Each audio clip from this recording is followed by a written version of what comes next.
রাখবেন, প্রকৃতির একটা কথা আছে, ছাড়বে না। যে যার সাথে অন্যায় করবে তার সাথে কিন্তু অন্যায় হবে। আমাদের কি ফর্মে থাকার মতো কি প্ল্যান নাই? বিজয় নাই, সে কি ফর্মে ছিল না? এই যে আমাদের ইমরুল কায়েস, সে কি ফর্মে ছিল না? মেহেদী হাসান মিরাজ, তাকে কোন হিসেবে কোন যুক্তিতে বাদ দিলেন আপনি? একটা যুক্তি দেখান। বলিং খারাপ করছে, ব্যাটিং খারাপ করছে, ফিল্ডিং খারাপ করছে, একটা যুক্তি দেখেন আপনি কোন হিসেবে তারা বাদ দিলেন?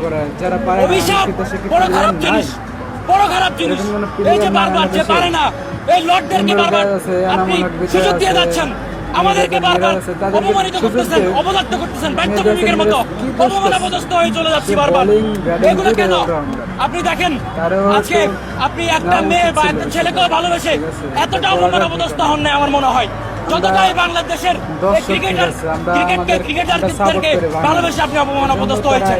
আপনি দেখেন এই শান্ত বলেন, সৌম্য বলেন কিংবা লিটন বলেন, এটা বাংলার আদু ভাই, এরা বাংলার আদু ভাই, যারা বছরের পর বছর, ওই যে আমরা বইয়ের মধ্যে পড়ছিলাম আদু ভাই ক্লাস 8ম শ্রেণীতে, সারা বছরই থাকে, এই আদু ভাই সারা বছরই থাকবে।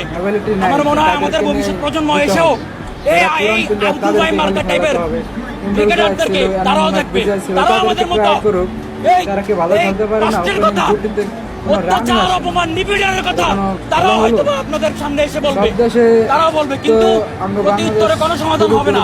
তারা এই জীবন, সারা জীবন তারা থেকে যাবে। আমার আর বলার কিছু নাই।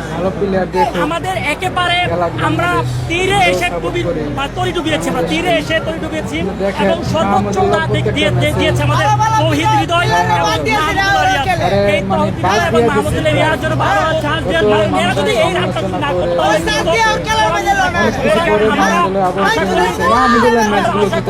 বাংলাদেশ টিম যে ধরনের ম্যাচটা আজকে খেলেছে, আমাদের আশা জাগিয়েছে। হোপফুলি আমরা কিন্তু জানতাম যে যদি জাস্ট টপ অর্ডার যদি একটু ভালো হতো, কন্ট্রিবিউট করতে পারতো, তাহলে এই ম্যাচটা আমাদের হাতে, আমাদের এই ম্যাচটা হাতে ছিল।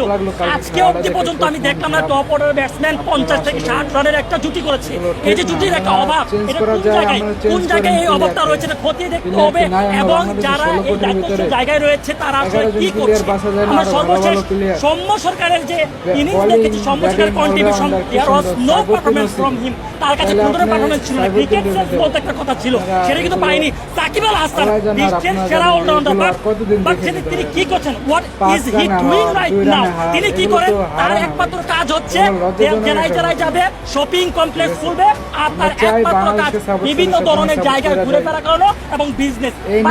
এই পলিটিক্স যদি আপনি করেন, হয় ক্রিকেট খেলেন নয় পলিটিক্স করেন, তাহলে একটা কাজ করবেন, focus on your one duty man.